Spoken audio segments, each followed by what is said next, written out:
Avoir un réel impact sur des marques qu'on voit dans la rue, c'est ça qui me motive à me lever le matin, c'est-à-dire comment je peux changer un bout de la ville dans laquelle je vis. Bonjour, ça va? Au pôle branding, on a une dizaine de designers, on crée les codes des marques. On a aussi un pôle architecture, de communication, d'activation, de motion design. On est une centaine chez W. C'est une des rares agences à Paris qui a ces assets-là pour travailler les marques. Directeur de la création, c'est d'abord avoir été designer. Je viens du graphic design initialement, avec un passage qui m'a formé à l'EPSA. Je savais que je voulais faire de la création d'une manière ou d'une autre. J'écoutais pas les cours, je dessinais sur les tables. J'avais pas des prétentions artistiques vraiment au plus haut niveau. Moi, je voulais faire un métier. Et donc c'est ça qui m'a orienté vers l'EPSA. Ce qui est assez rigolo, c'est la rentrée à l'EPSA quand on sort du lycée.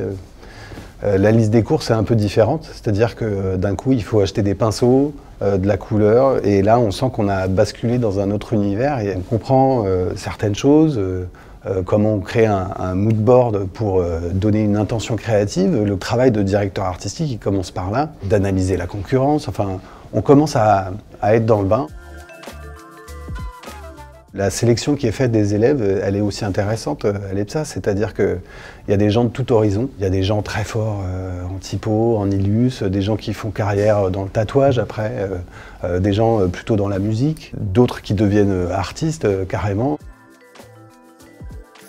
On apprend à travailler en équipe très tôt, et puis c'est aussi une volonté, enfin en tout cas pour moi ça l'était, de travailler avec mes potes, quoi. On a fait un collectif, on a fait quelques expos, même en dehors de l'école. C'est un lieu où c'est propice, ça. Pour moi ça a laissé une trace, ce mélange des genres, parce que c'est ce qu'on essaie de reproduire ici, c'est-à-dire vraiment enrichir au maximum l'expérience de tout le monde, et que ça crée des frictions positives, que ça inspire vraiment tout le monde, et que ça donne envie de se dépasser.